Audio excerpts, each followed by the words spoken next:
Halo semuanya, nama saya Ellen Besan dengan NRP 5026201130 dari kelas Manajemen dan Proses TIB dengan kelompok B5 Avatar. Dalam video ini saya akan menjelaskan tentang proses COVID APO, yaitu Align, Plan, and Organize, ke-7, ke-8, dan ke-9. Yang pertama APO 7, Manage Human Resources atau kelola sumber daya manusia.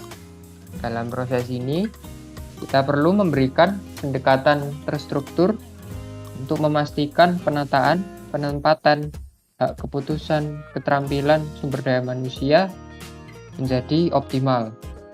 Ini termasuk mengkomunikasikan peran-peran dan tanggung jawab yang ditentukan, rencana pembelajaran dan pertumbuhan, serta ekspektasi kinerja yang juga didukung oleh orang-orang yang kompeten dan termotivasi.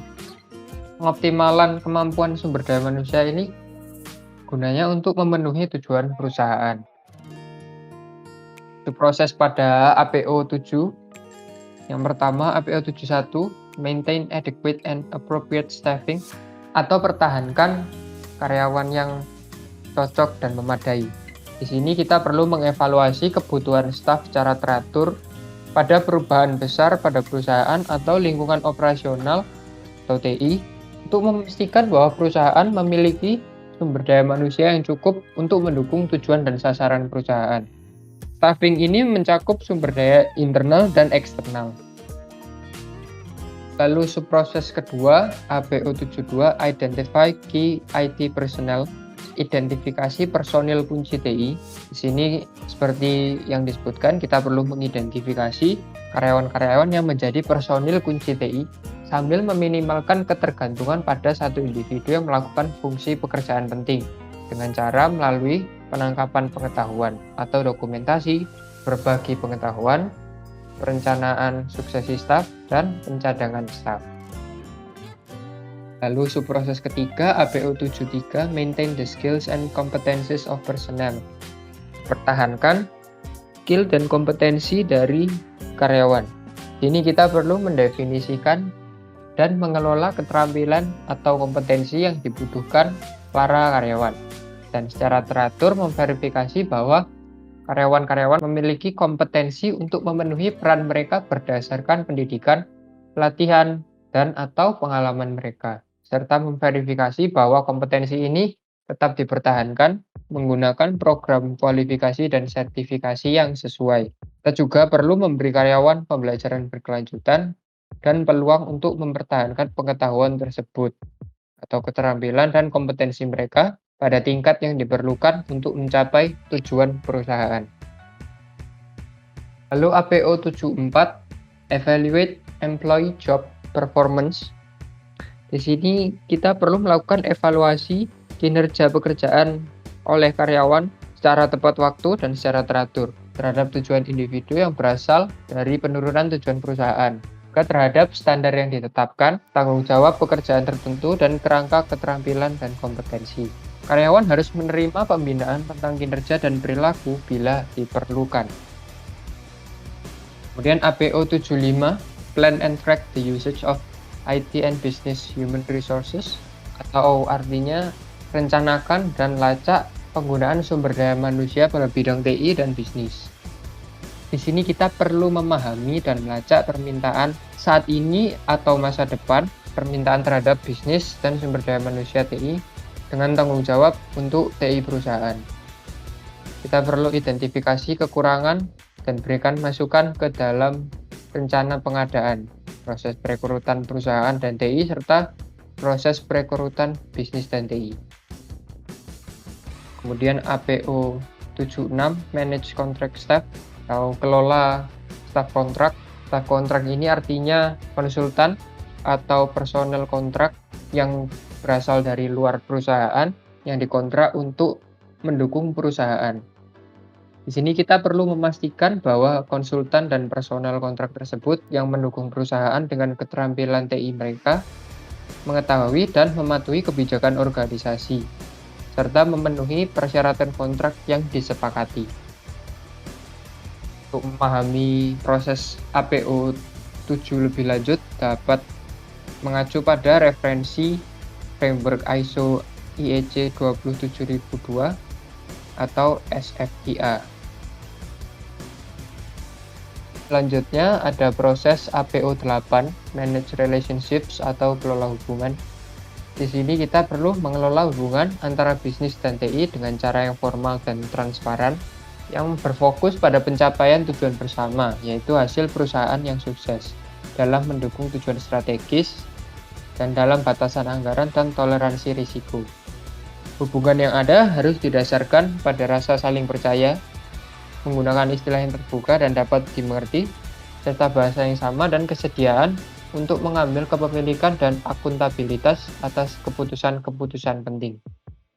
Di sini kita perlu menciptakan hasil yang lebih baik, yaitu berupa peningkatan kepercayaan diri, kepercayaan pada TI, dan penggunaan sumber daya yang efektif. Proses yang pertama, APO 81, Understand Business Expectation, atau pahami ekspektasi bisnis. Dalam proses ini kita perlu memahami masalah dan tujuan bisnis saat ini, serta ekspektasi bisnis terhadap TI.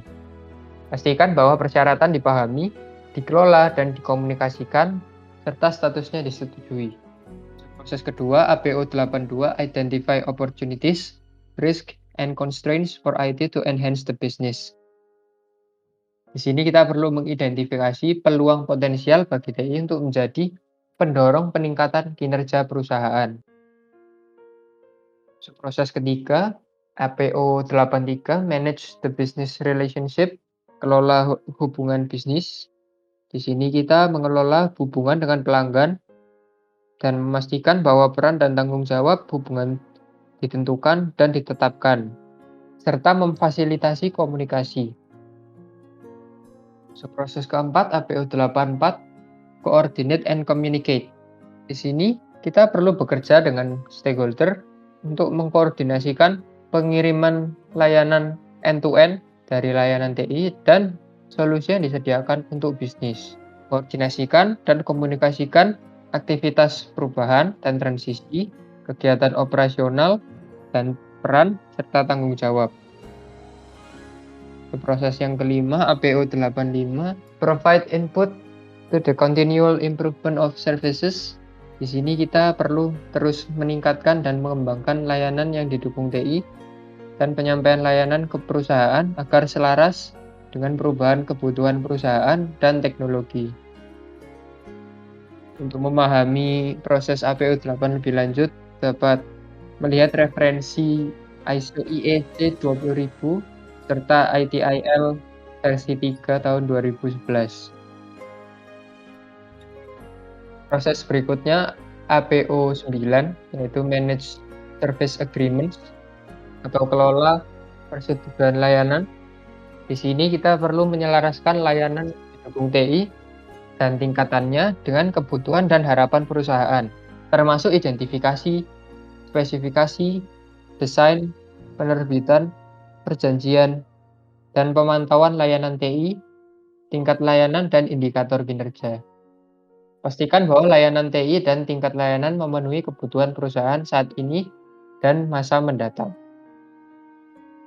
Subproses yang pertama, APO 91, Identify IT Services, atau identifikasi layanan TI. Di sini kita perlu menganalisis kebutuhan bisnis dan cara layanan dan tingkat layanan yang didukung TI mendukung proses bisnis.